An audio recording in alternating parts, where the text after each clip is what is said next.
इल्म ज्योतिष इल्म नजूम से मोहब्बत रखने वाले आप सभी अजीज दोस्तों का आज फिर वेलकम है। आज का टॉपिक है वास्तु।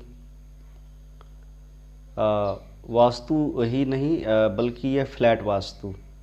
ये एक्चुअल जो लोग फ्लैट्स में रहते हैं मल्टी सिटीज़ में, महानगरों में, दिल्ली में, मुंबई में, कोलकाता में, लखनऊ में, कानपुर में, या जितनी भी आजकल जो सिटीज़ हैं वो पहले छोटी सिटी थी, फिर वो महानगरों से फिर बड़े नगरों में मल्टी सिटीज़ में तब्दील हो गए हैं। और वहाँ पर जो लोगों के रहने का है, जैसे कस्बों में, गांव में, हम 1 किलोमीटर या 2 किलोमीटर के गांव में जितने लोग रहते हैं वो महानगरों में एक ही 100 मीटर के दायरे में या 200 मीटर के दायरे में एक बड़ी सी बिल्डिंग बनाई जाती है, जिसे हम फ्लैट्स कहते हैं। फ्लैट्स में रहते हैं। इससे पहले इस वीडियो को मैं आगे बढ़ाऊं, जो ज्योतिष और वास्तु के जो बेसिक असूल हैं, बुनियादी असूल हैं, उन पर भी बात कर लेना ज़रूरी है। जब कहीं पर हम रहने की बात आती है, धरती पे ही रहना हमने, जो हमारी घर की ज़मीन होती है, घर की ज़मीन जो होती है वो चंद्रमा की होती है। जो खेती की ज़मीन होती है, पैदावार, ये शुक्र की ज़मीन होती है। इसके अलावा जो आपकी फैक्ट्रीज हैं जहाँ पर मैन्युफैक्चरिंग की जाती है, ये जो मैन्युफैक्चर की जाती है फैक्ट्री की ज़मीन होती है, ये सब शनि की ज़मीन होती है। यहाँ पर शनि की मलकियत होती है। उसके बाद जो जहाँ पर सिर्फ वर्क किए जाते हैं, वर्किंग प्लेसेस होते हैं, ये मंगल के होते हैं। कुल मिलाकर मैं आपको इस तरह से बताऊं कि जो खाना नंबर 4 है वो हमारी रहने का है, खाना नंबर 7 हमारी खेती बाड़ी का है, और खाना नंबर 10 जहाँ पर मंगल उच्च है, शनि का अपर है, ये जो है ये घर आपके कारोबार का कर्म स्थान है, काम करने की जगह है। तो बाकी जो जितने भी मंदिर, मस्जिद, गुरुद्वारा, चर्च हैं, ये सभी की सभी जो ज़मीन होती है बृहस्पति की होती है, गुरु के अंदर में आ जाती है। इसके अलावा कुछ ऐसी ज़मीनें होती हैं जो कि वीरान होती हैं। वीरान का मतलब यह है कि वहाँ कुछ नहीं होता, उजड़ा हुआ या बिल्कुल ही खाली होता है। ऐसी जो उजड़ी हुई ज़मीनें होती हैं, ये ज़मीनें राहु की होती हैं। ख़ास करके जब लाल किताब के दबाने वाले उपाय वीराने में किए जाते हैं, एक्चुअल में वहाँ पर राहु की हेल्प ली जाती है। राहु के ज़रिए मंगल बद को, क्योंकि राहु जो है वो मंगल बद का दुश्मन है, राहु नेक मंगल बद का दुश्मन है। तो यहाँ पर उन चीज़ों को वहाँ पर दबाकर जो है एक तरह से यहाँ पर राहु जो है आपको प्रोटेक्ट करता है। नेक राहु, बैड राहु नहीं, नेक राहु जो है वह यहाँ पर प्रोटेक्शन देता है, उन चीज़ों को दबा लेता है।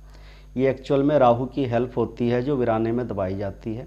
लेकिन सभी चीज़ें वीराने में नहीं, कुछ चीज़ें घास वाली ज़मीन में दबाई जाती हैं जब उसे शुक्र की हेल्प लेनी हो या फिर बुध की हेल्प लेनी हो। इसके अलावा जितने भी जंगलात हैं, जो गहरे जंगल हैं जहाँ पर कभी खेती हुई ही नहीं, ऐसे जंगलात जो हैं हमारे आदिवासी इलाकों में हैं, और इसके बाद ऐसे जंगलात मैंने उत्तराखंड में भी देखे हैं।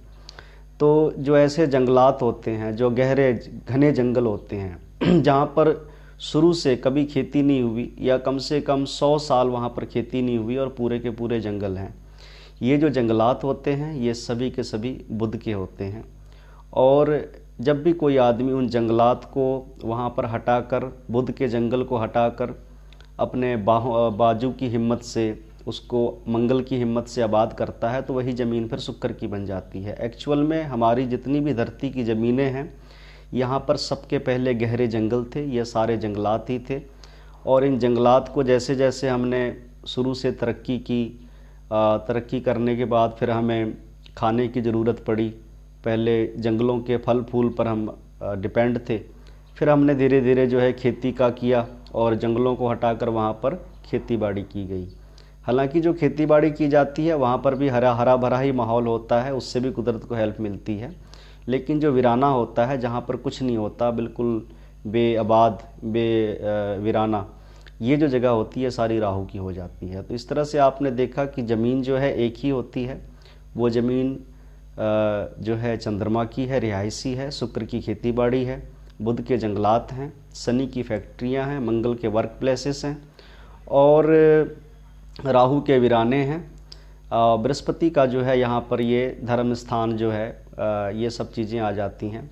इसके अलावा जो खाना नंबर 8 का जो घर है, जो मौत का मुकाम है, ये जो शमशान घाट होते हैं, एक्चुअल में यहाँ पर 3 प्लैनेट की एनर्जी होती है, शनि राहु केतु तीनों यहाँ पर होते हैं। ये पूरी से पूरी तरह मंगल बद की जगह है यहाँ पर, ये खाना नंबर 8 जो है। और कुछ उपाय इसीलिए शमशान में दबाने वाले भी किए जाते हैं लाल किताब में, बहुत ही रेयर कंडीशन में, ज़रूरी नहीं है। तो इस तरह से ज़मीनों की अलग अलग हदबंदी है, लेकिन वास्तु का जो चैप्टर है वो बहुत बड़ा है। वास्तु का मतलब है कि बसने वाली जगह, और इसमें जो कल्पना है, इमेजिनेशन है, वास्तु पुरुष की है। वास्तु पुरुष का जो सिर है वो हमेशा ही ईशान कोण में होता है, नॉर्थ ईस्ट में ईशान कोण में होता है, वास्तु पुरुष सोए हुए हैं। तो इस तरह से उसकी एक हदबंदी करके जो है, जब भी कोई घर बनाए जाते हैं तो वास्तु पुरुष की स्थापना की जाती है, उसे मानकर ही घर बनाए जाते हैं। इसीलिए नॉर्थ ईस्ट के तरफ में जो वास्तु शास्त्र में कोई भी ऐसी चीज़ जो राहु से रिलेटेड हो, वो चीज़ें वहाँ पर नहीं रखी जाती हैं या उस इलाके को खाली छोड़ दिया जाता है। तो जो पुराना वास्तु था, क्योंकि आज 100 साल के अंदर अंदर में हमारी जो रहने सहने का लाइफ स्टाइल है, इसमें बहुत सारी तब्दीलियाँ आई हैं।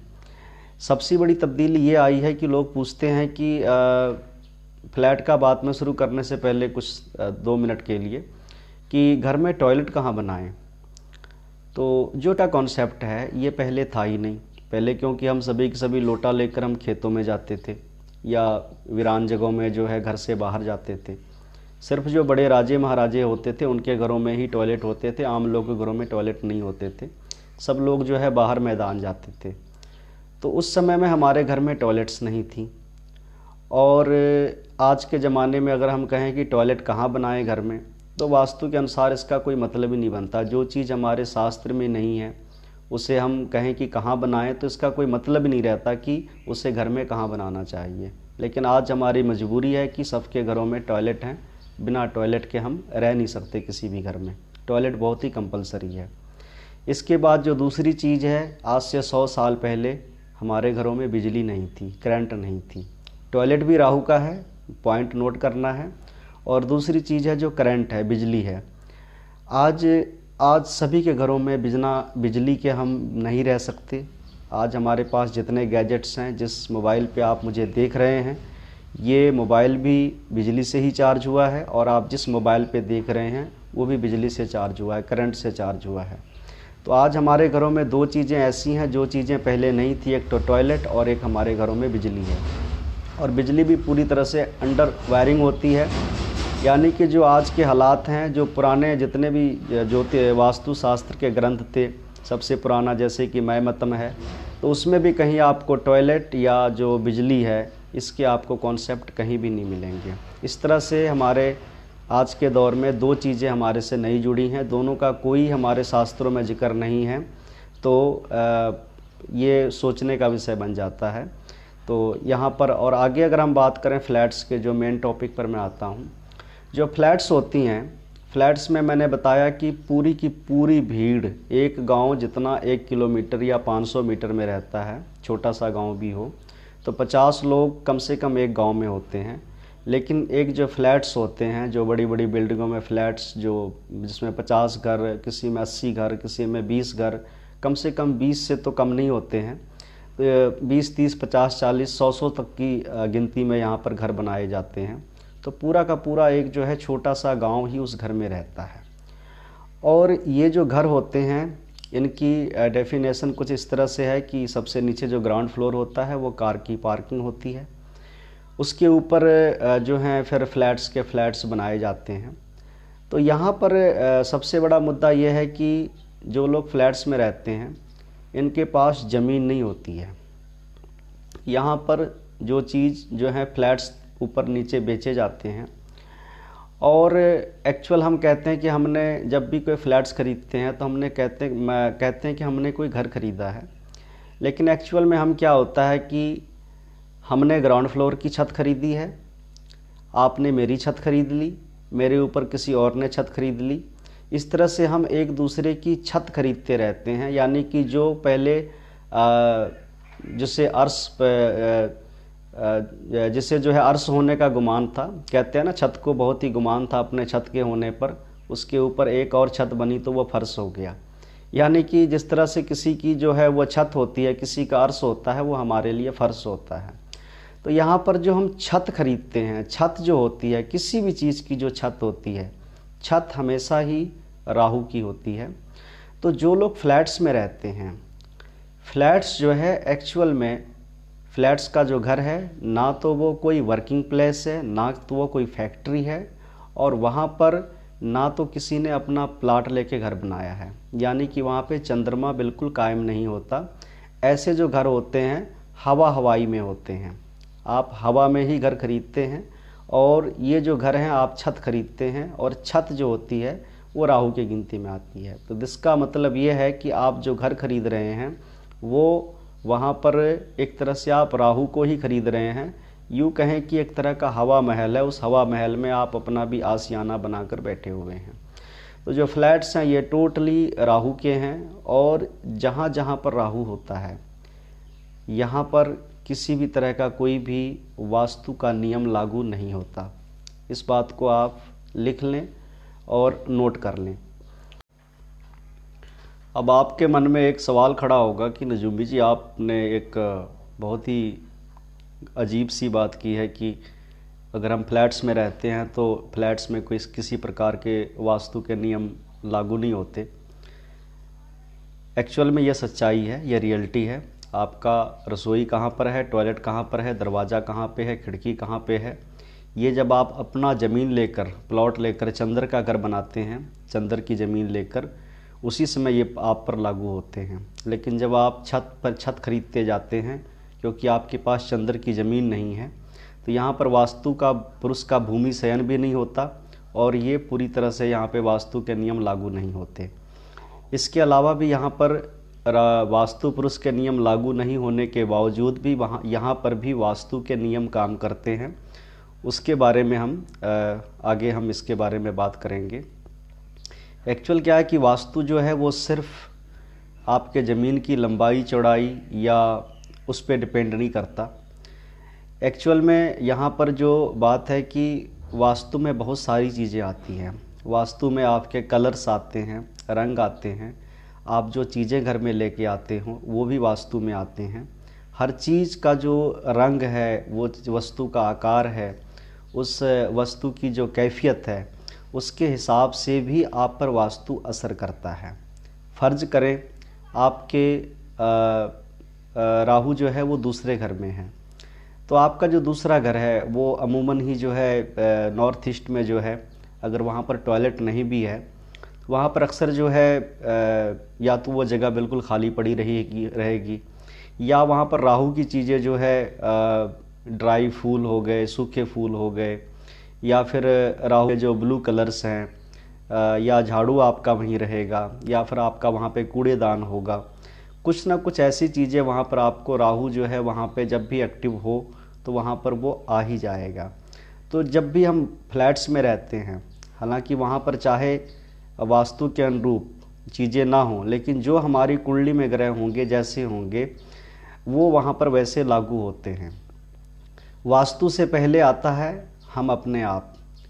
किसी भी घर में हैं, अगर हमारी इस रूम में मौजूदगी है तो इस रूम की एक कीमत है, इस रूम की एक जो है सही तौर पे यूज हो रहा है। अगर मैं इस रूम में नहीं रहूँगा तो इस रूम का कोई यूज नहीं। अगर कोई यहाँ पे इंसान ना रहे तो ये खाली हो जाएगा, और ये खाली पड़ा हुआ कमरा किसी काम का नहीं होता है। तो वास्तु के ऊपर एक्चुअल क्या है कि जहाँ पे हम रहते हैं वहाँ पर हमारा अपना भी असर जो है वो काम करता है। जो लोग प्लाट्स लेकर भी घर बनाते हैं, अगर आपका चंद्रमा अच्छा है तो अगर आपके प्लाट का घर लेकर बनाया और उसमें 100 तरह के वास्तु दोष हैं, अगर आपका चंद्रमा अच्छा है तो वो 100 तरह के वास्तु दोष, चाहे आपका नॉर्थ ईस्ट में टॉयलेट हो, चाहे आपकी साउथ की रसोई हो, चाहे आपका कुछ भी उसमें वास्तु का दोष हो, वो आपको अफेक्ट नहीं करेगा अगर आपका चंद्रमा अच्छा है। अगर आपका चंद्रमा खराब है, आप बिल्कुल 0 डिग्री से लेकर आप वास्तु का घर बनाएंगे बिल्कुल शुद्ध रूप से, उस घर में भी जब आप एंटर करेंगे तो आप कोई ना कोई ऐसी चीज़, जैसी आपकी कुंडली है वैसे हिसाब से आप वहाँ पर चीज़ों को कायम कर लेंगे और वो घर उसी तरह से अपना जो है, घर जो है वास्तु दोष से रहित है, लेकिन आपको वास्तु दोष मिलने शुरू हो जाएंगे। तो हम जो हैं, क्योंकि कोई भी जगह जहाँ भी रहते हैं, रहना तो इंसान ने ही है, तो जो इंसान की एनर्जी होती है वो एनर्जी उस घर को भी प्रभावित करती है। एक ही घर होता है, एक घर में एक आदमी आता है, वो वहाँ से परेशान होकर चला जाता है, दूसरा आदमी उसी घर में आता है, खुश और आबाद रहता है, बाल बच्चे वहाँ पर सब रहते हैं, उसे कोई दिक्कत नहीं आती है। इस तरह से हमारा जो प्लाट लेकर बनाया हुआ घर भी है वो डिपेंड करता है हमारे चंद्रमा पर। हमारी ऊर्जा अगर मजबूत है तो वास्तु दोष कुछ नहीं कहेगा, अगर हमारी ऊर्जा कमज़ोर है तो वास्तु दोष ना होने पर भी हम स्वतः ही वहाँ पर ऐसी चीज़ें क्रिएट कर लेते हैं या ऐसा रंग कर लेते हैं या ऐसे ऐसे सामान रख लेते हैं जिससे वहाँ पर वास्तु दोष खुद ब खुद जो है प्रकट हो जाता है। यहाँ पर एक जो खास करके जो लोग वास्तु को नहीं मानते हैं वो खास करके एक जो लॉजिक अपने तरफ से पेश करते हैं और ये बहुत ही अच्छा लॉजिक है। हालांकि इसके सवाल के जवाब जब देने की बात आती है तो इस सवाल का जवाब किसी भी वास्तुकार के पास नहीं होता। वो ये है कि जितने भी पुराने महल बनाए गए थे, ये महल राजाओं महाराजाओं के, यहाँ पर आपको सब चीज़ वास्तु के अनुरूप मिलेगा। आपको यहाँ पर जहाँ पर उन्होंने जिस तरह का वास्तु किया था वैसा वास्तु तो हम कर भी नहीं सकते कभी भी। आप चाहे कितने भी अमीर हों, कितना भी आप बड़ा घर बना लें, राजाओं महाराजाओं की बराबरी नहीं कर सकते। उन्होंने मंदिर बनाए, जलकुंड बनाए, नौकरों के रहने की जगह, दरबान की रहने की जगह, जहाँ उनकी सभा लगनी है उसकी जगह, वो सभी चीज़ें वास्तु के अनुरूप बनाए थे। उन्होंने बड़े बड़े महल बनाए थे। तो सवाल ये होता है कि अगर सब कुछ वास्तु के अनुरूप था तो वो जो महल थे वो फिर खंडहर क्यों हो गए, बेआबाद क्यों हो गए, वीरान क्यों हो गए? दूसरा, ये तो बहुत पुरानी बात हो गई। दूसरी चीज़ है कि एक 8 मंजिला मकान है, फ्लैट है, नीचे ग्राउंड फ्लोर में कार की पार्किंग है, उसके ऊपर वर्मा जी रहते हैं, उसके ऊपर गुप्ता जी रहते हैं, उसके ऊपर एक डॉक्टर साहब रहते हैं, उसके ऊपर एक वकील साहब रखते हैं, उसके ऊपर एक पंडित जी रहते हैं, उसके ऊपर में एक विधवा औरत रहती है, उसके ऊपर का मकान जो है उसमें कोई कैंसर का पेशेंट है जो बीमार पड़ा हुआ है, कैंसर की बीमारी से जूझ रहा है, और उसके ऊपर एक शराबी भी रहता है। लेकिन एक ही 8 मंजिला मकान में 8 लोग रहते हैं। और आपको पता है जब भी फ्लैट्स बनाए जाते हैं वो सब के सब एक ही डिज़ाइन में से ऊपर से नीचे तक, क्योंकि सबकी टॉयलेट, सबकी रसोई, सबका दरवाज़ा जो बनेगा वो जब एक पार्ट में बनेगा तो एक ही डायरेक्शन में बनता है। और इसके बनने के बावजूद भी सबकी लाइफ के असरात जो होते हैं वो डिफरेंट होते हैं।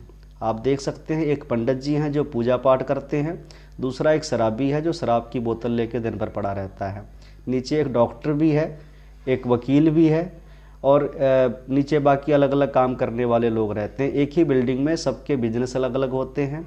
अगर आप किसी को ये कहते हैं कि आपके घर में नॉर्थ ईस्ट में टॉयलेट है फ्लैट में, अगर कैंसर का पेशेंट है उसे आप कहते हैं कि आपकी कैंसर की प्रॉब्लम आपको इसलिए हुई है क्योंकि आपके ये जो फ्लैट है इसमें नॉर्थ ईस्ट में टॉयलेट है, तो वो आपको सीधा मुंह पे जवाब देगा कि नॉर्थ ईस्ट में टॉयलेट मेरे तो नहीं है अकेले, पूरे 8 लोगों के हैं, उन्हें क्यों नहीं कैंसर की प्रॉब्लम हुई, मुझे ही क्यों हुई है? तो वहाँ पर अच्छे अच्छे वास्तुकारों के मुंह में दही जम जाता है और उस सवालों के जवाब वहाँ पर दे ही नहीं पाते, क्योंकि उनके सवालों का कोई जवाब ही नहीं है।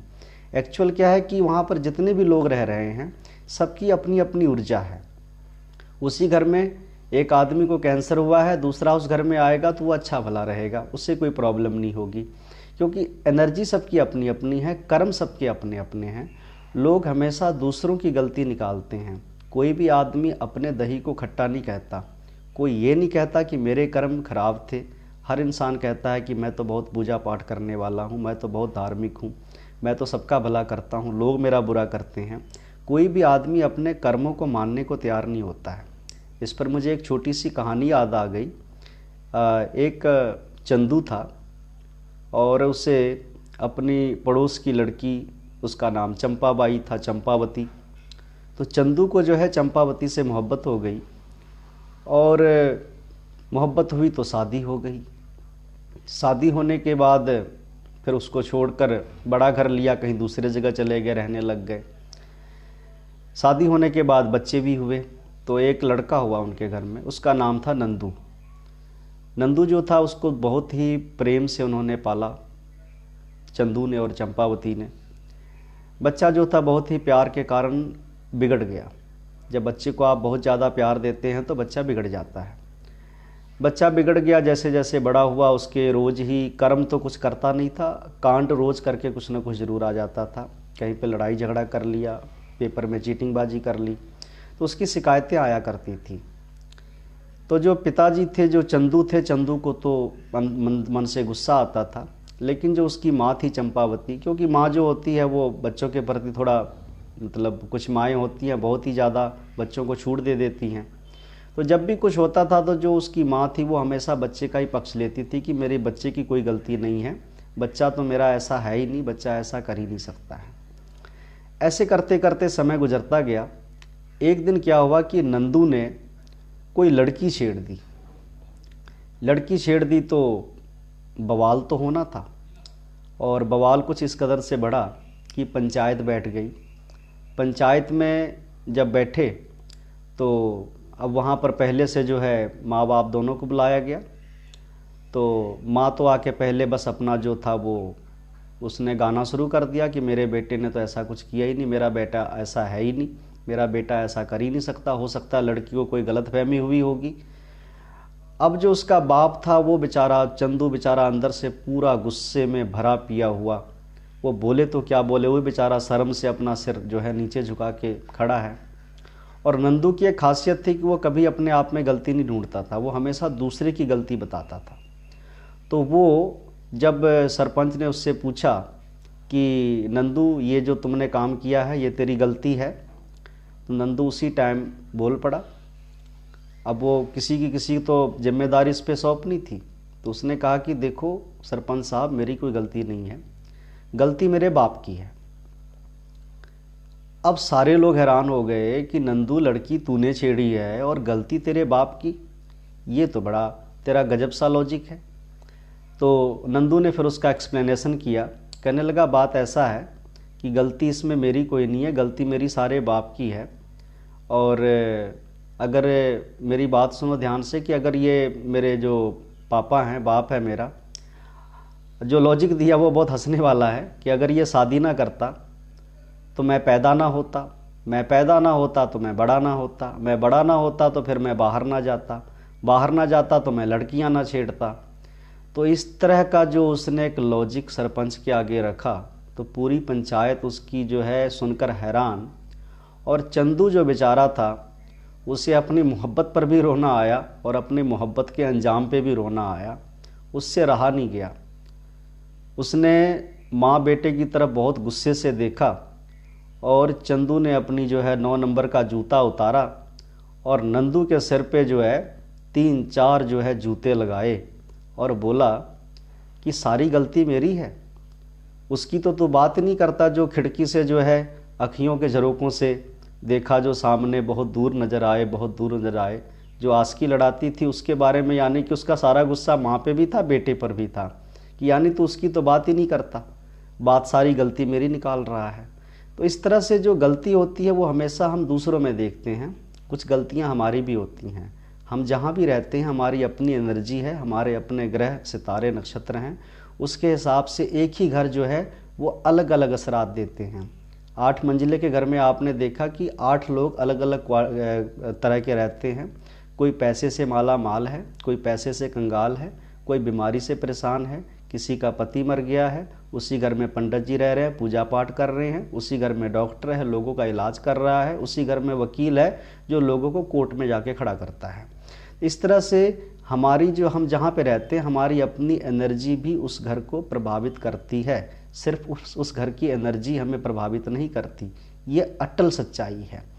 तो अब यहाँ पर जो वास्तु के जो फ्लैट्स में रहते हैं, अगर आप रहते हैं तो यहाँ पर जो आपको भी जो उस घर के वैसे ये पूरा राहु का मकान, राहु के मकान की जो डेफिनेशन पंडित जी ने दी है कि बहुत बड़ा मकान होगा और उसके नीचे बहुत ही बड़ी गर्की होगी, क्योंकि जितने भी फ्लैट्स होते हैं इसके नीचे जो होता है आपको सभी के टॉयलेट, सभी के जो सीवरेज होते हैं, बहुत बड़ा गड्ढा, बहुत बड़ा नाला जो है वो नीचे से दहलीज से पानी बाहर जाता है। तो वैसे छोटी छोटी नालियों से सबके जाते हैं, लेकिन जो इस तरह के फ्लैट्स होते हैं इनमें सब जगह आपको जो है, क्योंकि जब 50 लोग एक जगह पे रहते हैं, सबका जो लैट्रिन, पेशाब, जो बर्तन धोने का गंदा पानी है वो किसी छोटे पाइप से नहीं, उसके लिए बहुत बड़ा एक नाला जो है, यूँ कहें तो एक छोटी सी आप नहर ही कह सकते हैं, वो घरों के नीचे से निकलती रहती है। लाल किताब में एक चीज़ को आप ध्यान रखें, लाल किताब में पंडित जी ने ये नहीं कहा कि आप इस तरह का मकान बनाओगे, सूरज का मकान बनाओगे तो आपका सूरज बढ़िया होगा, चंद्र का मकान। पंडित जी ने बताया कि जैसे तुम्हारे प्लैनेट हैं उस तरह का मकान तुम्हारा होगा। लेकिन जो लोग फ्लैट्स में रहते हैं उनके लिए, क्योंकि फ्लैट्स राहु के हैं, यहाँ पे किसी प्रकार के नियम लागू नहीं होते हैं, तो इसीलिए जब भी आप फ्लैट्स लेते हैं, फ्लैट्स लेने के समय आपके लिए टॉयलेट कहाँ पे है कोई मायने नहीं रखता, रसोई कहाँ पर है कोई मायने नहीं रखता। तो यहाँ पर आखिर करना क्या चाहिए? यहाँ पर जो करने का है, यहाँ पर वास्तु का जो आज से 200 साल पहले था कि वास्तु पहले बनाया जाता था, वास्तु किया जाता था। आज का जो दौर है ये वास्तु बेचने का दौर है। आज के दौर में आपको पता है कि एस्ट्रोलॉजी के फील्ड में कोई भी है, चाहे मैं हूँ चाहे कोई भी है, जब तक वो प्रोडक्ट सेलिंग के बिजनेस में नहीं उतरेगा तब तक वो सरवाइव नहीं कर सकता। क्योंकि अगर जो ज्योतिषी की एक कंसल्टेंसी होती है, कंसल्टेंसी जो है हर इंसान नहीं देता हर किसी को, जब तक उस पर पूरी तरह से विश्वास ना हो, फेथ ना हो। तो यहाँ पर क्या है कि जो प्रोडक्ट्स होते हैं, अगर कंसल्टेंसी की फ़ीस भी आदमी कोई लेगा तो उसकी एक लिमिटेशन होती है, एक लिमिटेड होते हैं। इसके अलावा जो स्टोन्स सेलिंग किए जाते हैं, जो ज्योतिष में चाहे जो वैदिक ज्योतिष करते हैं वो भी स्टोन सेलिंग करते हैं, या फिर यहाँ पर किसी तरह के यज्ञ हवन इत्यादि कराए जाते हैं। ये जो अलग से चीज़ें की जाती हैं, इनसे जो है एक प्रकार से ज्योतिषी की एक इनकम भी हो जाती है, घर भी चलता रहता है। ज्योतिषी अगर यहाँ पर पैसे नहीं कमाएगा, प्रोडक्ट नहीं सेल करेगा, कर्म कांड नहीं करेगा, तो उसके बच्चे रोटी कहाँ खाएंगे? भंडारे में या लंगर में? लंगर में भी रोटी मिलेगी तो 3 दिन मिलेगी, और जो लंगर भंडारे होते हैं ये 1 दिन के, 2 दिन के, 3 दिन के होते हैं। ये पूरी ज़िंदगी भर बैठकर खाने के लिए नहीं होते यहाँ पर, ये तो श्रद्धालुओं के लिए होते हैं। आप आए और श्रद्धा अनुसार आपने मंदिर में पूजा पाठ किया या गुरुद्वारे में, और जो लंगर होता है वहाँ से आप खाकर फिर अपने घर आ गए। तो इस तरह से जो प्रोडक्ट हैं, जब इस जो आज से जो पुराना वास्तु है, पुराने वास्तु में कोई प्रोडक्ट नहीं था। पुराने वास्तु में क्या था कि जो प्लाटों में घर बनाए जाते थे चंद्र की ज़मीन पर, वहाँ पर विधिवत पूजा स्थापना करके ये देखा जाता था कि यह घर गौमुखी है या घर शेरमुखी है, इसमें रसोई कहाँ, किचन कहाँ, मालिक का बिस्तरा कहाँ, मालिक का कमरा, माँ का कमरा, बाप का कमरा, नौकरों का कमरा, इस तरह से वहाँ का वास्तु किया जाता था। हालांकि तब भी टॉयलेट नहीं थे, टॉयलेट हमेशा ही अगर बनाए जाते थे घर से दूर बनाए जाते थे या फिर लोग बाहर जाते थे, तो वहाँ पर वास्तु बनाए जाते थे। आजकल के जो मकान हैं, फ्लैट्स हैं, यहाँ पर आप फ्लैट्स में क्या कर सकते हैं, आपके पास जो जिस तरह का टॉयलेट बिल्डर ने बनाया है, जिस हिसाब से बनाया है, उसी हिसाब से ही आपको वहाँ पे रहना पड़ेगा। आप उसे तोड़कर हटा नहीं सकते, आप उसे दूर नहीं कर सकते आप। तो यहाँ पर जो चीज़ होती है वो होती है प्रोडक्ट। अब ये जो प्रोडक्ट्स हैं, ये प्रोडक्ट्स, कुछ प्रोडक्ट्स जो हैं यहाँ पर चाइनीज़ हैं, जैसे कि वो क्या चूचिंग, जो वो घर में घुसते समय जो घंटी बजती रहती है। उसके अलावा यहाँ पर जो अभी मॉडर्न वास्तु में जो प्रोडक्ट्स यूज़ किए जा रहे हैं, मोस्टली प्रोडक्ट्स जो हैं, करीब 80% जो रेमेडीज हैं वो लाल किताब से हैं। और लाल किताब में अगर मैं कहूँ तो लाल किताब में पंडित जी ने जो रेमेडीज हैं वो रेमेडीज कुछ रेमेडीज थी नहीं, लोगों ने उसे क्रिएट कर लिया। कुछ तो पक्की रेमेडीज थी, जैसे कि आपके शनि लगन में है, यहाँ पे सूर्य का अच्छा प्रभाव लेना है तो लाल रंग का बंदर अपने घर में रखें, या राहु 5 में है तो आप चांदी का हाथी रखें, वो भी खास तब जब घर में औलाद की समस्या आ रही हो। मैं तो आजकल देखता हूँ कि क्योंकि लोग फ्लैट्स में रहते हैं पैसे की एक अच्छे काम करते हैं, बिजनेस करते हैं, या लाख लाख रुपये के कम से कम 40-50 हज़ार की इनकम तो कम से कम होती है, लाख रुपये से कम किसी की होती नहीं है। तो यहाँ पर जो है कि और कुछ तो कर नहीं सकते, तो यहाँ पर जो प्रोडक्ट्स होते हैं वो प्रोडक्ट्स ही यूज किए जाते हैं। तो लाल किताब में जो चंद चीज़ें जैसे चंद्र 6 में यहाँ पे पंडित जी ने खरगोश पालने की बात की। अब खरगोश लोग पाल नहीं सकते तो यहाँ पे सफ़ेद रंग का खरगोश पत्थर का रख लेते हैं। चंद्र 12 में पंडित जी ने बिल्ली पालने की बात की, यहाँ पर लोग बिल्ली नहीं पाल सकते तो कुछ लोग बिल्ली का स्टैचू रख लेते हैं। शनि 3 में पंडित जी ने यहाँ पर केतु की मदद ली है, क्योंकि शनि यहाँ में 3 जो है वो भी यहाँ पे धन दौलत के लिए राशिफल का हो जाता है। यहाँ पे पंडित जी ने उस घर के नीच ग्रह केतु की ही हेल्प ले ली पंडित जी ने शनि को मदद देने के लिए। या फिर 10 में केतु हो तो पंडित जी ने कहा फिर तो उपाय करने की कोई ज़रूरत नहीं है।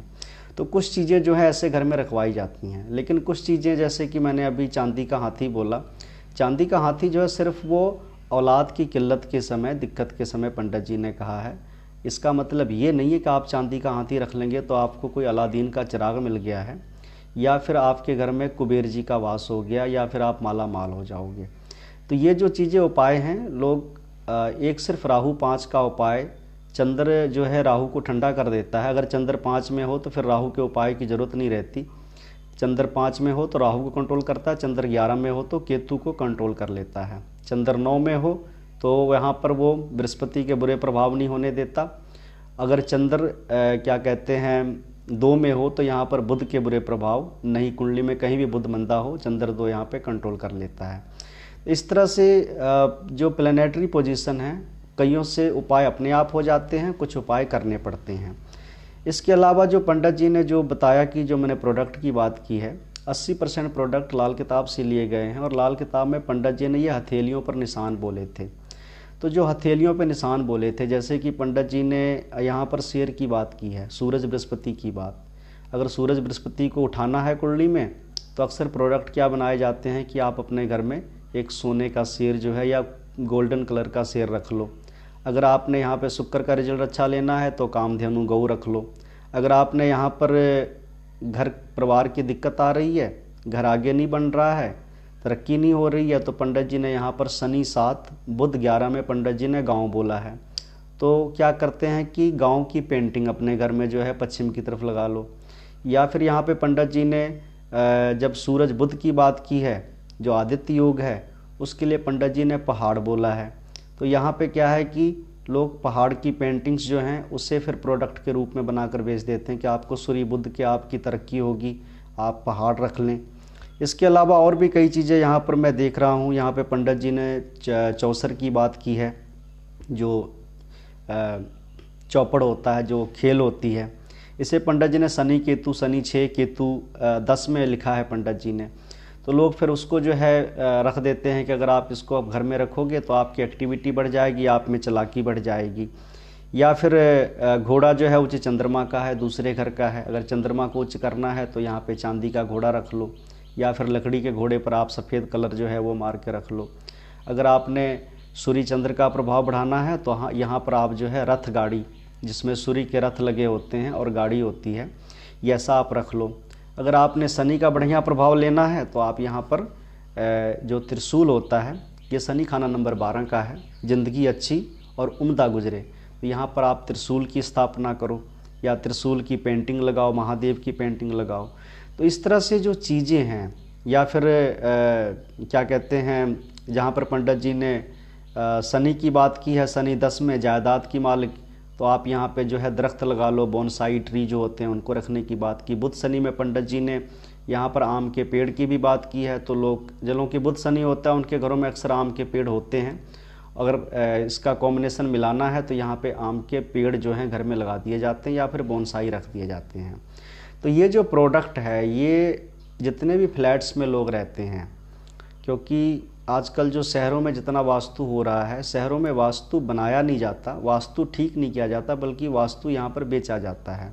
वो चाहे टेप के रूप में हो, चाहे वो मैं जितनी चीज़ें बताई हैं, हाथी घोड़े, मतलब हाथी घोड़ा पाल की जय कन्हैया लाल की, तो इस तरह से जो प्रोडक्ट हैं, प्रोडक्ट के रूप में इन चीज़ों को सही किया जाता है। लेकिन इससे कभी भी कोई आपको परमानेंट फ़र्क नहीं मिलता। अगर आपकी कुंडली में शनि बुध की युति नहीं है, शनि बुध के योग नहीं है, आप गांव का जो है पेंटिंग भी लगा लोगे तो आपको कोई फ़र्क नहीं पड़ेगा।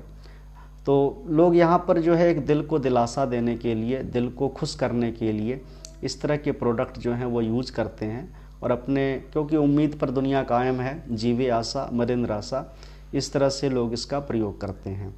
तो यहाँ तक तो मेरी तरफ से तो आपको पूरी गारंटी, अगर आप फ्लैट में रहते हैं, फ्लैट में किसी प्रकार का कोई, जितने भी राहु के प्लेसेस होते हैं, राहु के प्लेसेस में अगर गिनती करूँ तो पागल खाना का कोई वास्तु नहीं होता, पागल खाना राहु का है। उसके बाद जुआ खाना, जो जुआरी के हाउस होते हैं जहाँ पे जुआ खेला जाता है, ये भी राहु का होता है, यहाँ पर भी कोई वास्तु का नियम काम नहीं करता। उसके बाद वीराना, जो जंगल आबाद है, वीरान ही है बिल्कुल, जहाँ पर कुछ भी नहीं होता, वहाँ पर भी वास्तु का कोई मतलब नहीं रह जाता।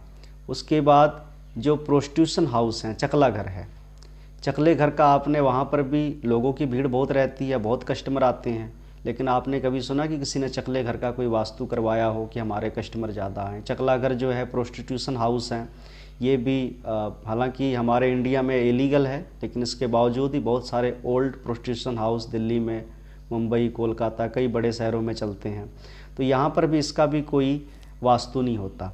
तो इस तरह से ये जो चीज़ें हैं, पागल खाना, दारू खाना, उसके बाद वीराना या प्रोस्टिट्यूशन हाउस, या फिर जो जुआ खाना, इन सब जो जितने भी राहु के होते हैं। और उसके बाद जो लास्ट आता है, जो आजकल हम देख रहे हैं, वो है कबूतर खाना, यानी कि फ्लैट्स।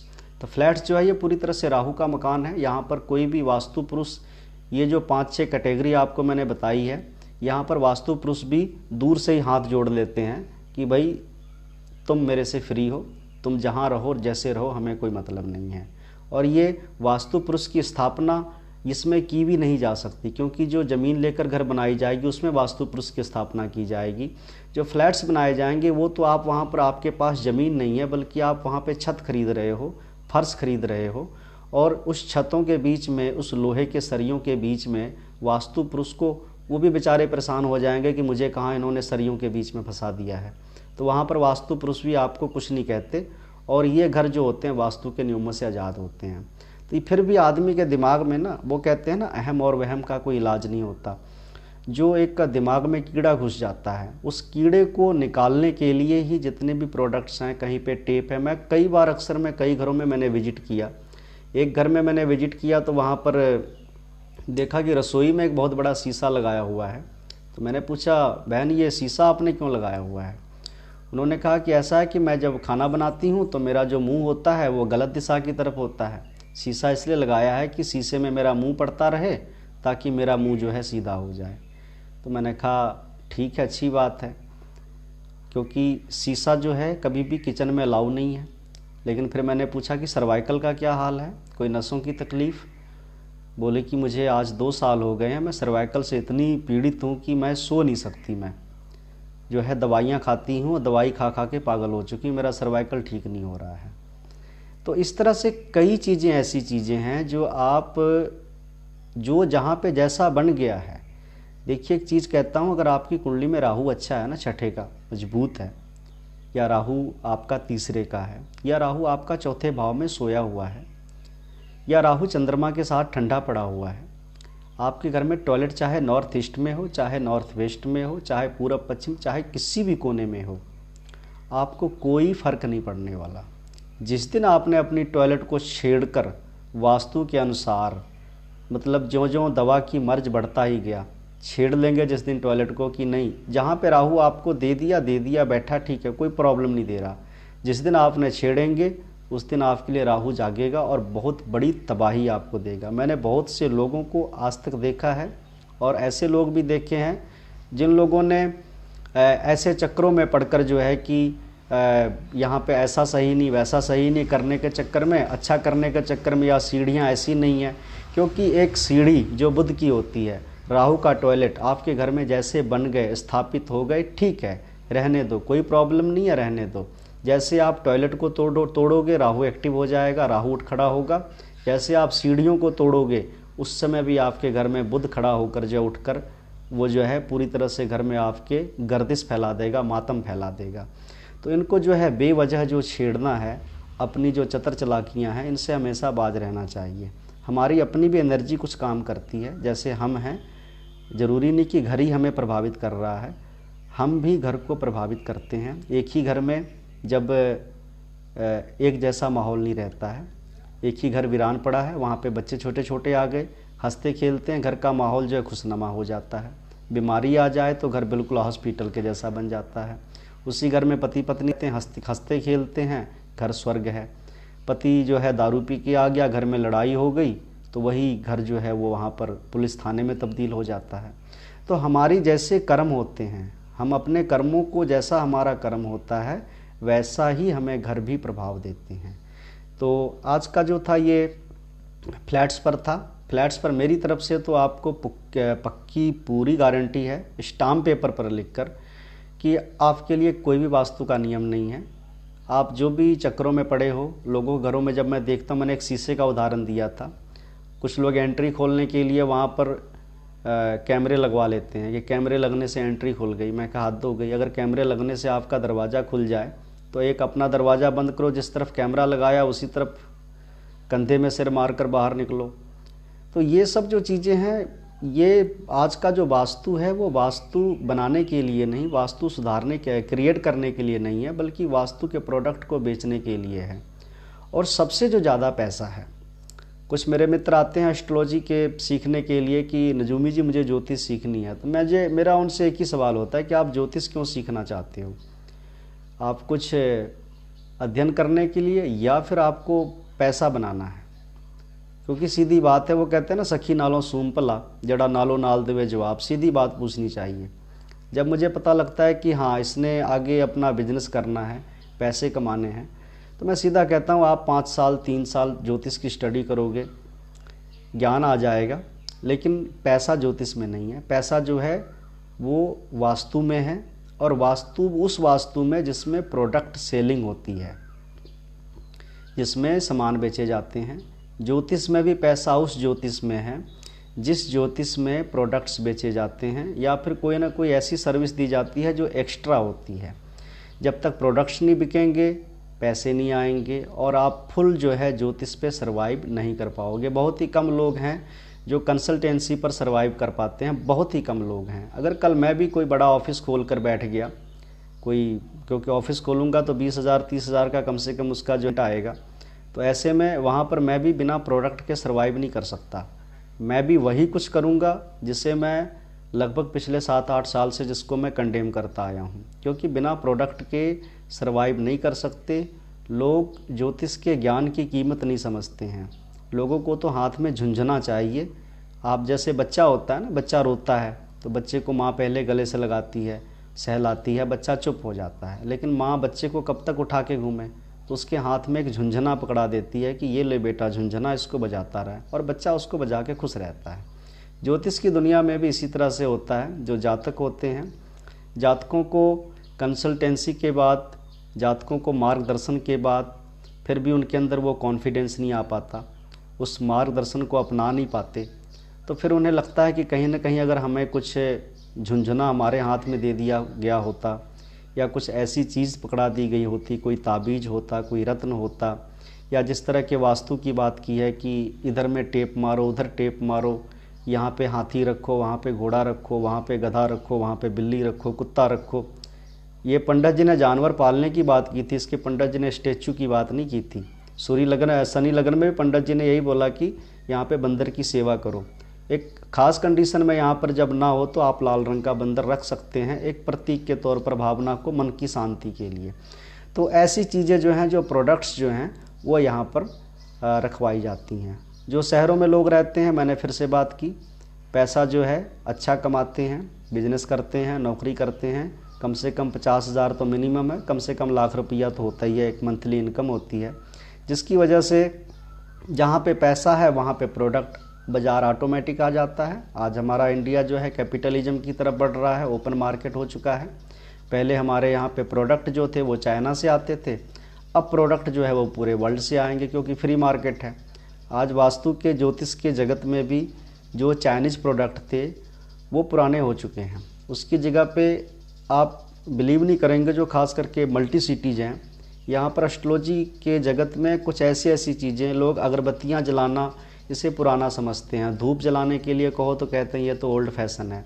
तो आजकल एक तरह की स्मोकिंग स्मग उसे कहते हैं, वो ब्राज़ील या फिर अमेरिकन, उधर में कुछ ऐसे ट्री होते हैं तो उनके पत्तों की एक ना गोल गोल सी गांठें बनाई होती हैं, मोटी मोटी बत्ती के जैसे पत्ते होते हैं बांधे हुए। वो पत्ते जो हैं वो कम से कम $10 $8 में मिलते हैं। उसको इंपोर्ट किया जाता है और बड़े बड़े लोग जो हैं वो उसको नेगेटिविटी दूर करने के लिए उन चीज़ों का प्रयोग करते हैं। तो क्या है कि जो दूर के ढोल होते हैं वो अच्छे लगते हैं, भारत की जो चीज़ें होती हैं वो अच्छी नहीं लगती हैं। कई ये सिर्फ एस्ट्रोलॉजी में नहीं, ज्योतिष में नहीं, आजकल फूड में भी है। मुझे एक अच्छे खासे रेस्टोरेंट में जाने का वहाँ पर मिला तो मैंने सूप जो है सूप पीना था। तो सूप एक कोई स्पेनिश सूप जो है उन्होंने बोला कि आप ये ले लो, ये बहुत ही अच्छा हमारे ख़ास यहाँ का मेन्यू में है। जब वो सूप बनकर आया तो सूप में मैंने देखा कि एक्चुअल में वो सूप जो था वो क्या सोपा डे कौन अल्फ्रोज ऐसा कुछ करके था। एक्चुअल में जब उस सूप को देखा तो सूप में सूप की जगह पर चावल जो होते हैं ना माड़ वाले, जैसा हम, क्योंकि मैं खुद गांव का रहने वाला हूँ, विलेजर हैं हम, विलेज के रहने वाले हैं हम। गांव में जब गाय बच्चे के जब उनके बच्चे होते थे गाय भैंस के, तो उनको होने के बाद उनको जो पशुओं का आहार दिया जाता था उसमें हम उनको चावल जो होते थे या जो अनाज होता था उसको बॉयल करके पानी के सूप के जैसा जो है वो जानवर का जो है जो खाना होता है उस तरह का उनको देते थे। तो वो भी कई बार उसे पी के जो है आधा जो है पीने से ना कर देते थे। तो वो जो सूप मेरे सामने में आया, माड़ का चावल, उसमें कॉर्न के कुछ दाने और कुछ नमक डाला हुआ और साथ में कुछ सलाद पड़े हुए। तो मैं देखकर हैरान हो गया कि ये क्या चीज़ें हैं। ऐसी चीज़ें तो हम पशुओं को खिलाते थे गांव में, लेकिन जो शहरों में लोग रहते हैं, जो शहर की पैदाइश हैं, जो मल्टी सिटीज़ की पैदाइश हैं, उन्होंने कभी गांव देखा नहीं। उन्हें पता भी नहीं कि ये जो भोजन है ये हमारे यहाँ तो पशुओं को खिलाया जाता है। तो ये लोग उस चीज़ को भी 320 में, 320 में, 220 में ऐसे ऐसे सूप जो होते हैं, जो जानवर भी हमारे यहाँ पर उसको खाने से इनकार कर देते हैं, उस तरह के माड़ वाले चावल का जो सूप है कॉर्न डालकर उसको आराम से जो है 200-200 रुपये की पी जाते हैं। तो कई चीज़ें ऐसी हैं अभी बाहर से इंपोर्ट होकर हमारे यहाँ आने लग गई हैं। ये जो बाज़ार है पूरी तरह से प्रोडक्ट बेस्ड बन गया है, ख़ास करके वास्तु का, और लोग अपने मन की शांति के लिए इनका यूज़ करते रहते हैं। तो अब मैं किसी को बुरा भी नहीं कह रहा, भला भी नहीं कह रहा, लेकिन जो रियलिटी है वो मैंने आपके सामने रखी है। मैं लास्ट में फिर से कहना चाहूँगा, अगर आप फ्लैट्स में रहते हैं, फ्लैट्स टोटल राहु के होते हैं। यहाँ पर कोई वास्तु काम नहीं करता। वास्तु काम करेगा, जो आप पर काम करेगा वो दूसरे पर भी करेगा, तीसरे पे भी करेगा, चौथे पे भी करेगा। लेकिन यहाँ पे सबके हालात जो हैं वो अलग अलग होते हैं। जहाँ पर भीड़ तंत्र होती है, जहाँ पे बहुत बड़ी भीड़ होती है, बहुत बड़ी भीड़ जो होती है राहु की होती है। भीड़ के ऊपर भी कोई कानून नहीं चलता है, भीड़ के ऊपर किसी का कोई कंट्रोल नहीं होता, भीड़ में कोई किसी की सुनता भी नहीं है। तो जो क्राउड है, जो बड़े बड़े जो बिल्डिंगें हैं, यहाँ पर जो 50-50, 20-20 फैमिलियाँ रहती हैं, वहाँ पर सब उस बिल्डिंग के मालिक हैं, और वो जो बिल्डिंग है वो राहु की है। सबके पास ज़मीन किसी के पास नहीं है, सबके पास छत है, वो भी राहु की है। यहाँ पर राहु की फुल एनर्जी है। इसीलिए ऐसी जगह पर आपको किसी वास्तु के आपको मन में अगर किसी प्रकार का आपके दिमाग में कोई वहम या कीड़ा घुसा हुआ है, उसे आप निकाल दीजिए। अब इसके अलावा कर क्या सकते हैं? सीधी सा है कि प्रोडक्ट्स जो बेचने के लिए बाज़ार में बनाए गए हैं, लाल किताब में हालांकि प्रोडक्ट थे नहीं, लेकिन एक बिजनेस माइंड की वजह से जो है प्रोडक्ट वो निकाले गए, जो हालांकि हाथों में पंडित जी ने उसको हस्तरेखा में, या लाल किताब के 1942 आप नोट कर लें अगर आप लाल किताब स्टडी करते हैं। तो लाल किताब के 1942 एडिशन में 39 में भी मिलेगी आपको, 42 एडिशन में खास करके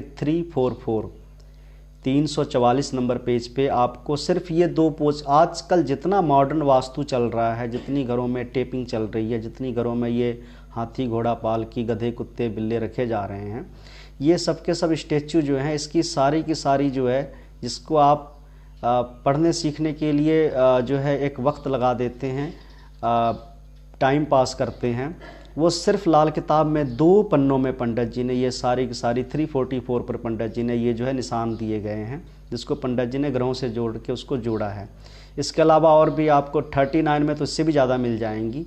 तो लोगों ने इसी का प्रोडक्ट बना लिया, प्रोडक्ट बनाकर फिर उसे सेल आउट करने लग गए। और सेल आउट करने में सबसे ज़्यादा पैसा वास्तु में है। ज्योतिष में तो पैसा है ही नहीं, पैसा या तो रत्न में है, या फिर कर्मकांड में है, या फिर ये जो वास्तु के जो प्रोडक्ट बेचे जाते हैं। और ये प्रोडक्ट लेंगे कौन? गांव वाले तो लेने से रहे। गांव वाले तो ये सब जो है चीज़ें उनको तो लेंगे नहीं, इतने महंगे महंगे। तो ये प्रोडक्ट जो है मल्टी सिटीज़ में चल जाते हैं, पैसा लोगों के पास होता है, मन की शांति होती नहीं। मन की शांति होगी कैसे जब नीचे चंद्र की ज़मीन नहीं, राहु के उसमें रहते हैं, मन में जो है एक डिप्रेशन भी रहता है। तो ऐसे में लोग जो है कहीं ना कहीं शांति का बहाना ढूंढते हैं, तो फिर ऐसे प्रोडक्ट जो हैं उठा के ले आते हैं। इन प्रोडक्टों से ही उन्हें शांति मिलती है, इसके अलावा शांति नहीं मिलती। बाकी जब जेब हल्की हो तो खाने का भी कई बार स्वाद आता है। बड़े बड़े रेस्टोरेंट में जाकर आपको अच्छा खाना नहीं मिलता, लेकिन आपकी जेब हल्की हो जाती है तो लगता है कि नहीं, कुछ नई चीज़ खाई है। वही चीज़ अगर आप किसी रेडी पे खड़े होकर खाते हो तो आप 100 नुक्स निकाल देते हो। रेस्टोरेंट में जाकर आप बड़े बड़े जगह पे जाके आप हज़ारों रुपया उड़ा देते हो और किसी प्रकार की कोई आप कंप्लेन नहीं करते, मुंह में दही जमा के बाहर निकल जाते हो। ये भी एक रियलिटी है। तो इस तरह के जो चल रहे हैं। और यहाँ पर आपके ये भी होंगे कि आपने तो एक तरह की नई बात की, अजब और गजब सी बात की, और थोड़ी सी आपने नेगेटिव बात की है कि यानी कि निराश किया है कि यहाँ पे वास्तु के नियम काम नहीं करते। तो यहाँ पर करना क्या है, वो जो मेरी तरफ से जो मैं आपको सजेस्ट करूँगा, सबसे सर्वोत्तम जो है, जहाँ पर भी राहु की एनर्जी होती है, मैंने पहले भी एक वीडियो में बताया था, जब भी राहु की एनर्जी कुंडली में ख़राब हो, राहु बृहस्पति घरों में बैठा हो, जहाँ पे बैड राहु है बृहस्पति को ख़राब कर रहा है, ऐसे समय मैंने भी बोला था कि मंदिर स्थान की, धर्म स्थान की नालियों की साफ़ सफाई की जाए। धर्म स्थान में झाड़ू पोछा लगाना वहाँ पर जो है इसके प्रभाव को दूर कर देता है। कुछ लोगों ने उस पर जो एक होते हैं ना तर्क करने वाले, एक होते हैं कुतर्क करने वाले, कुछ कुतर्की थे वो भी आ गए। उन्होंने कहा कि जी ये जो मंदिर गुरुद्वारे मस्जिद होते हैं, यहाँ पे तो जमादार होते हैं, झाड़ू लगाने वाले होते हैं, वो तो सारी उम्र झाड़ू लगाते रह जाते हैं, उन्हें क्यों नहीं फ़र्क पड़ता। बात दरअसल ये ऐसा है कि जो आदमी वहाँ पे काम कर रहा है, सेवादार है, वो वहाँ पे तनख्वाह ले रहा है, पैसे ले रहा है, वो निष्काम सेवा नहीं कर रहा। लेकिन जो एक श्रद्धालु होता है वो निष्काम सेवा करता है। निष्काम सेवा और पैसे लेकर काम करना, सेवा करना, दोनों में ज़मीन आसमान का फ़र्क होता है। तो यहाँ पर जो एक श्रद्धालु सेवा करेगा वो निष्काम रूप से करेगा, जो वहाँ पर एक सेवादार है वो तो वहाँ पे पैसे ले रहा है, वो तो उस काम के लिए पैसे, उसको पैसे से मतलब, उसको सेवा भावना नहीं है उसके अंदर में, उसे तो सिर्फ पैसा चाहिए, धन चाहिए। इस तरह से जब आदमी कोई भी निष्काम भाव से वहाँ की सेवा सफाई करता है, ये राहु की सबसे बेस्ट से बेस्ट रेमेडीज है। ये पीपल की सेवा करना या धर्म स्थान की सेवा करना, सेवा वहाँ साफ सफाई करना वहाँ पर। दूसरी चीज़ है राहु की जो हमारे वैदिक में डेफिनेशन है कि राहु काल होता है जो खास करके संध्या का समय होता है। संध्या का समय हमारे लिए बहुत ही महत्वपूर्ण है। संध्या के समय में चाहे वो कोई भी धर्म हो, संध्या के समय हमारी संध्या भजन या संध्या आरती, जिस घर में संध्या भजन होता है वहाँ पर भी किसी प्रकार के राहु के दुष्प्रभाव नहीं रहते। संध्या आरती होती है, राहु के दुष्प्रभाव नहीं रहते हैं। जिस घर में चाहे वो मुसलमान है, अगर वो संध्या काल की जो नमाज होती है, खास करके जो मगरिब की नमाज है, ये भी हमेशा राहु काल में ही पढ़ी जाती है। जो भी आदमी राहु काल में भगवान का नाम लेता है, भगवान स्वतः प्रकट होते हैं। उसकी इबादत करना, उसको याद करने से राहु काल में खास करके दोष दूर हो जाते हैं। मजहब कोई हो, भगवान को याद करने का भावना सबकी एक होती है, तरीके अलग अलग हो सकते हैं। कोई नमाज पढ़ता है, कोई पूजा करता है, कोई अरदास करता है, कोई प्रेयर करता है, ये चीज़ों का फ़र्क होता है। इसके साथ ही अगर कोई जैसे कि शाम के समय में अगर हम देखेंगे तो जो हमारे 10 अवतार हुए हैं उसमें भगवान नरसिंह का अवतार हुआ है। नरसिंह ने भी जो राक्षस था, असुर था हरनाकस, उसका जो उन्होंने वध किया था वो भी वध उन्होंने राहु काल में किया था, क्योंकि उस असुर ने वरदान लिया हुआ था कि ना मैं जल में मरूं, ना थल में मरूं, ना दिन में मरूं, ना रात में मरूं, ना ऊपर मरूं, ना नीचे मरूं। तो जो चीज़ खाली होती है, हवा हवाई में होती है, उसको जो नरसिंह अवतार है, अवतार लेकर हरनाकस का वध जो है उसी राहु काल में, जब ना दिन था ना रात था। ये जहाँ पर ना दिन हो ना रात हो, जो सुबह का वक्त होता है ये केतु का होता है, शाम का समय जो होता है राहु का होता है। इस राहु काल में जो भी आदमी भगवान का नाम लिया प्रहलाद ने, तो जो हरनाकस थे वो हरनाकस को कत्ल करने के लिए, मारने के लिए भगवान ने वहाँ पे नरसिंह रूप लिया था। अगर आपका अकीदा हिंदू धर्म में कायम है तो शाम के समय आप संध्या भजन करें, अगर नहीं कर सकते तो कुछ कैसेट लगाकर सुन लिया करें।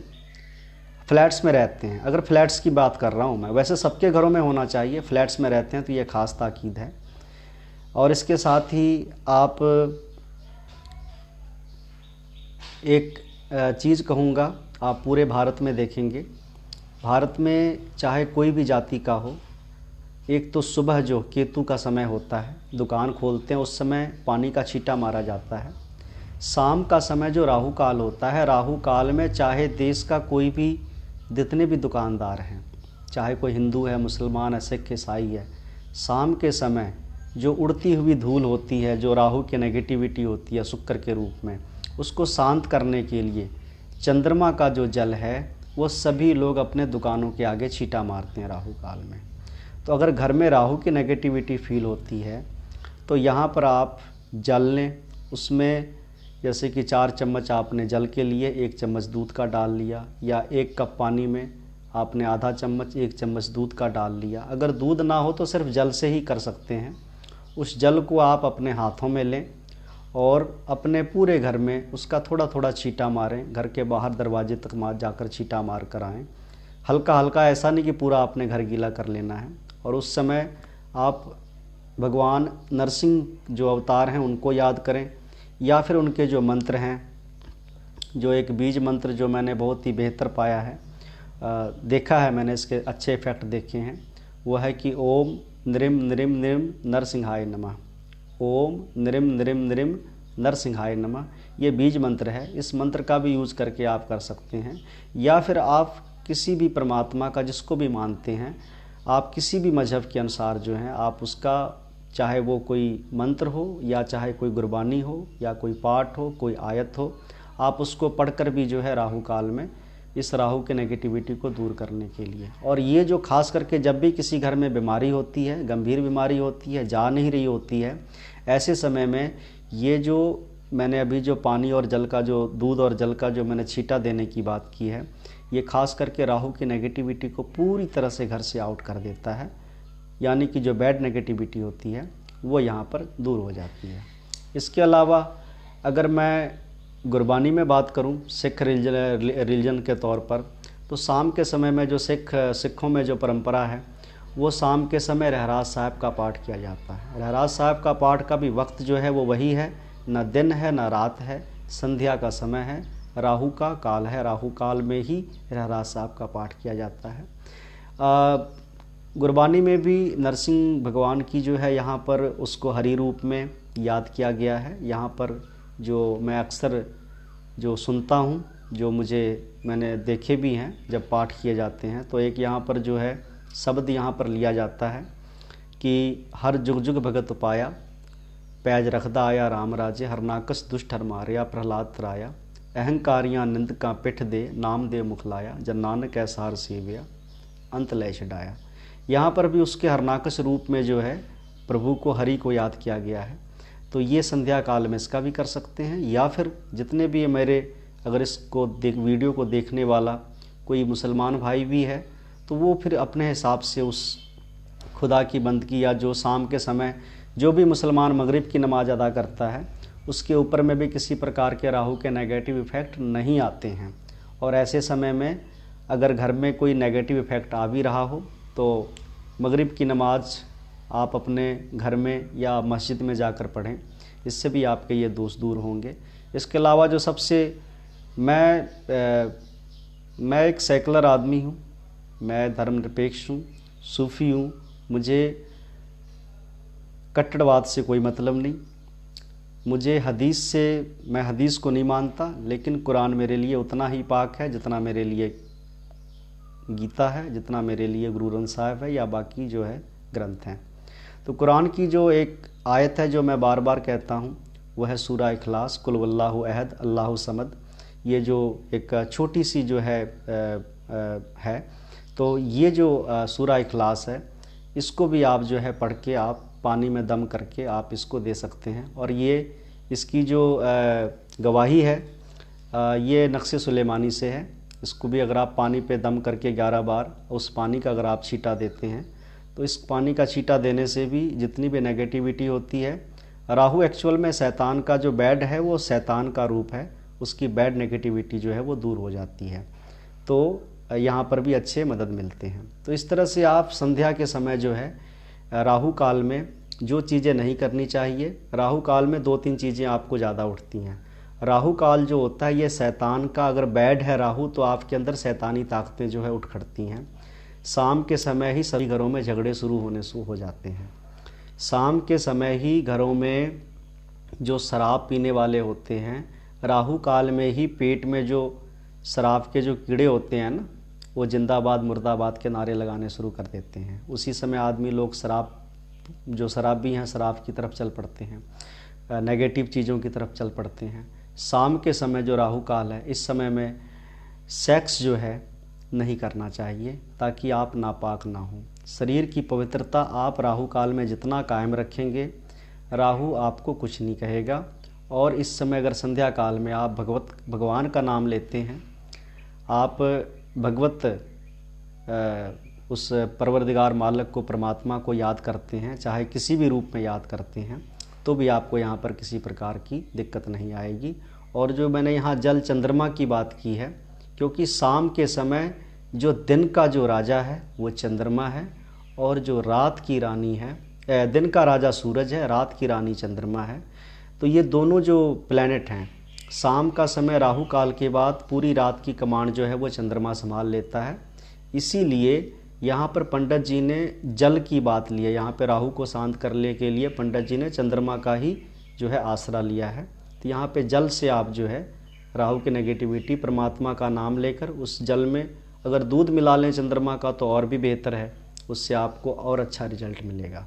और ये सभी घरों के लिए है, ऐसा नहीं है कि फ्लैट्स के लिए।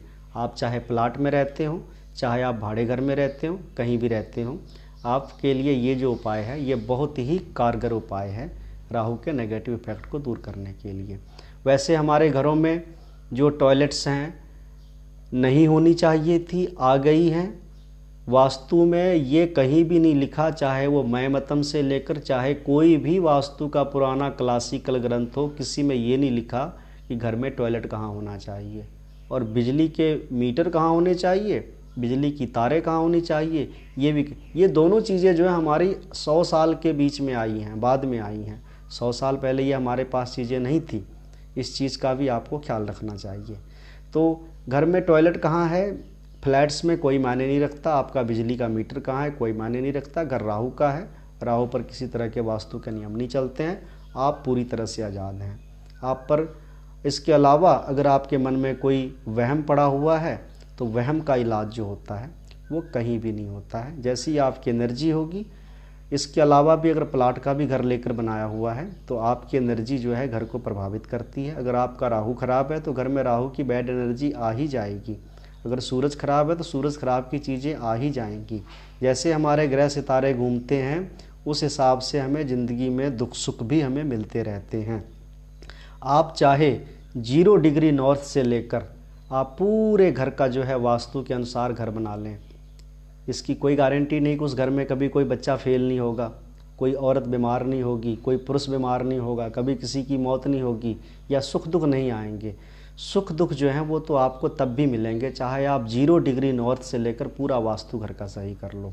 तो कुल मिलाकर ज्योतिष की जो मैं एक अपने एक्सपीरियंस की बात कह रहा हूँ। दो ही बातें हैं कि चंद्रमा घर जो है शांति के लिए है, सुकून के लिए है। अगर आपका चंद्रमा सही है तो वास्तु दोष से भरा हुआ घर भी आपको कुछ नहीं कहता। अगर आपका चंद्रमा ठीक नहीं है तो आप चाहे 0 डिग्री से आप पूरा नॉर्थ तक आप सही कर लो, आपका वास्तु दोष नहीं जाने वाला है। तो इस तरह से अपने आप की एनर्जी पहले शांत करनी चाहिए, जो बैड एनर्जी हैं उसको शांत करनी चाहिए। तो यहाँ पर राहु काल में सर्वोत्तम जो है वो परमात्मा का, बृहस्पति का नाम है, संध्या भजन है, बाकी जो चीज़ें मैंने बता दी हैं, या फिर जो पानी में दूध डालकर उससे भी आप राहु के नेगेटिव एनर्जी को घरों से दूर कर सकते हैं। लेकिन ये जो पूरे घर में छींटा देते समय जो घर की दहलीज होती है, जो घर का मुख्य दरवाज़ा होता है, उस दरवाजे पर जाकर आपने पानी का छींटा थोड़ा ज़्यादा देना है और उस जगह को आपने पोंछ देना है, सफाई कर देनी है। और राहु काल में कभी भी झाड़ू नहीं मारना चाहिए। झाड़ू की साफ़ सफाई जो हमेशा पहले कर लेनी चाहिए, उसके बाद आप ये पानी छींटा दें। इस तरह से आप राहु की नेगेटिविटी जो होती है वो भी आपके घर से दूर हो जाएगी। तो इतनी सी बात जो है, वीडियो शायद बहुत ज़्यादा लंबी हो गई होगी, क्योंकि टॉपिक ही ऐसा था कि मुझे इसको थोड़ा सा डिटेल में लेना पड़ा। इसके अलावा अगर आपके किसी भी प्रकार के मन में शक शुबा हो तो आप नीचे कमेंट बॉक्स में कमेंट करके भी आप पूछ सकते हैं। ठीक है, आज के लिए इतना ही। आप सभी का बहुत बहुत थैंक यू। खुश रहो आबाद दुनिया, मालो जहाँ बढ़ते रहो, मदद मालिक अपनी देगा, नेकी खुद करते रहो, नेकी खुद करते रहो। धन्यवाद।